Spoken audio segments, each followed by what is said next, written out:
Accountability, pananagutan, yan ang sigaw ng taong bayan.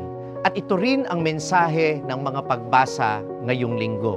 Pananagutan ang ninanais ng Panginoon ayon kay Propeta Amos. At ang paalala sa atin, ang kapangyarihan na ipinagkakatiwala, hindi lamang para gamitin sa sarili, kundi para gamitin sa kapakanan ng nakararami. Kaya ipinapaalala ni San Pablo, ipagdasal natin ang mga nasa kapangyarihan upang gamitin nila para sa kabutihan ng nakararami ang anumang ipinagkatiwala sa kanila.